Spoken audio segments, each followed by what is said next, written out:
Hey, what's up, guys? Good morning. I want to welcome you to today's Enlightenment broadcast. This is Jay Moore, your healthy accountant, helping you to account for your life. I've got this smirk smile on my face because of the title that I chose, Why I Go to Church. And normally I guess I wouldn't directly talk about religion or church, but I don't know. I was impressed this morning to kind of share something that's a little bit off from what I would normally be sharing, even though a lot of things that I share are spiritual. So guys, I want to man, I appreciate you for taking a minute. It's going to be 10 minutes this morning. So if you're watching this right now, I'm just letting you know it's going to be 10 minutes. We have been cutting it down to about 5 or 6 minutes, 10 minutes, and then you can be out of here. So stick with me all the way. Hopefully, if you do, you'll get enough of what I'm sharing about myself that it can help you. If you're a churchgoer, if you're not a churchgoer, it may not be something that you need to listen to. So, you know, I grew up in church. A lot of people grow up in church, and there's a lot of successful people that have stories about how, yeah, I was in church. A lot of the great singers started off singing in church, but then they took their singing voice and talent and they went out and they did their thing and a lot of times they had a lot of success, and but they could say that they started in church. That's where they got their confidence. So is church a bad thing? No, church is not a bad thing. Church is actually a place where you and I can find a community, and can that community can pour into you so that you can grow.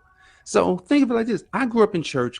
I was singing. I was playing instruments. Sometimes, well, I didn't do a lot of speaking, but I did do a couple things up front where I was speaking, just involved in giving you an opportunity to grow into leadership. I did some of that as well. So if when I fast forward and I look at my life and I say, well, okay, what happened? Like, why did at one point, I really wasn't going to church. Why? What was it?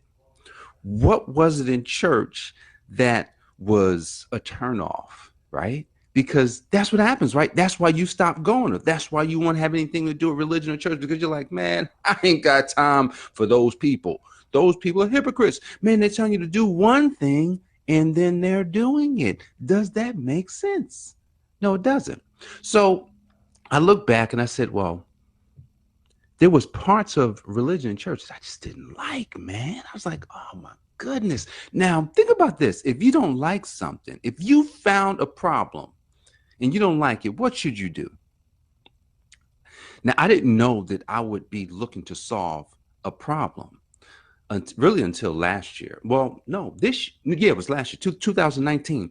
It was when something clicked and said, well, you solved the problem. Then if you see it, if you see that there's things in church you don't like, you need to change it. Not through force, not through making people do things that they don't want to, but it almost in a subtle way. That's what Jesus did. In a subtle way. Well, it really wasn't subtle. It was this is He just operated a certain way, drew people towards him, but the people that was involved in church, they ain't like what he was doing because he was tearing down everything they were talking about. That's kind of crazy, isn't it? And he died. They killed him. They decided that we don't want this guy to get rid of all of our traditions, all of the things we grew up doing. Imagine there's people in church right now that will fight you to change some things in church. So I realized, well, the reason why I go to church is simple. I want to infect somebody with something else. Because are there good people in church? Absolutely. There are some amazing people in church. I don't have anything bad to say about anybody in church because I love them all. I want to go to church and I want to take something with me that's That's new. That's improved. That's different. Maybe you didn't see it this way. And I want to deposit that all around the area. A few years ago, I took a position in church, and I had no intention on doing it. I'm talking about zip. I was ready to. I was like, man, this is about business. Man, I'm gonna grow my business. And next thing you know, this call comes in, wants you to do something in church. I was like, man, are you serious? I'd already told this dude that I would surrender to him. You know what I'm saying? Like, now you want to ask me to do something? He was like, yeah, you got to do that because I own you. And because I own you, you my slave. You got to get in there and you got to do it. I was like, okay, dang, I got to do it. I was mad, man. I was not happy. I was like, all right. But you know what? I started learning.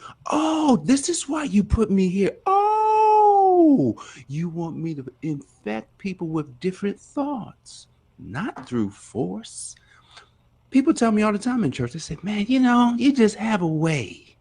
I spoke in church last summer and they were like, one of some people that I look up to, she says to me, Jay, no one else could have given that sermon because they don't live that.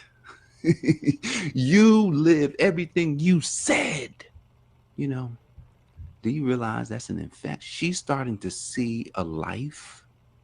Other people see it too.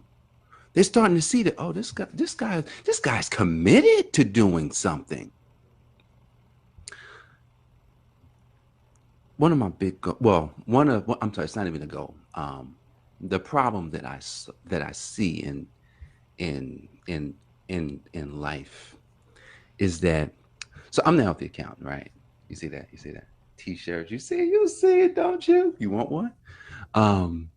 So the problem that I see in church is that, or religion, is that people don't change. People don't actually convert to where they want to be. And if people aren't converting to where they really want to be, then that's a problem. If all I can see is people stuck, that's what I'm telling you. I go to my church. I go to a small church, and it's like I asked my kids this week. I said, how do you feel about church? It's dead. That's what they said. It's dead. I was like, yeah, I know. So if something is dead and you alive, what should you do? You should come in and bring it back to life. It doesn't require the whole church to do anything. It requires one person to do something. Just one. I said, so if you see it, then that means you have a responsibility. You have an opportunity to do something to change it. And they were just listening or whatever. And I was just like, so I go to church. I don't go to hear what the pastor has to say. I'm not saying that in a negative way.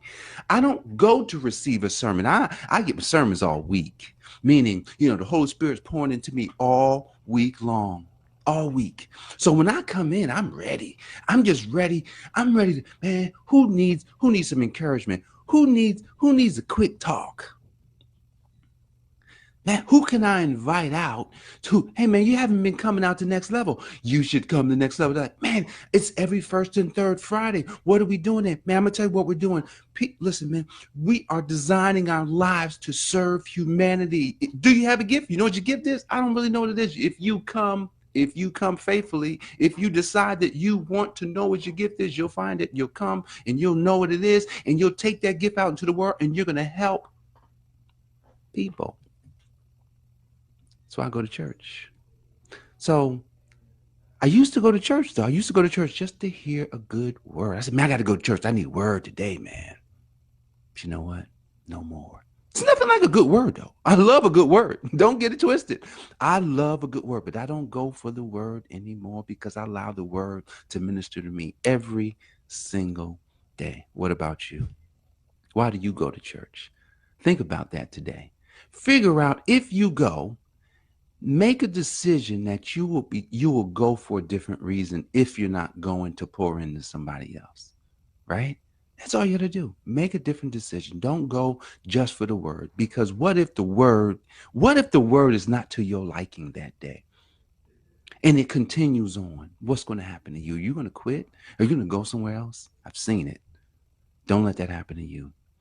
Be the change that you want to make at your church.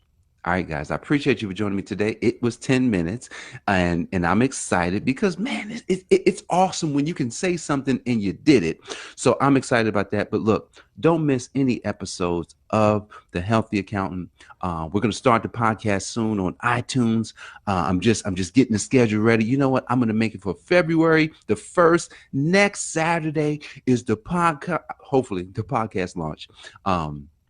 And then you can go to Account for Your Life podcast on iTunes. But I'll be letting you know what's going on all week. All right, guys, I appreciate you. I love you. And I see you soon. Take care.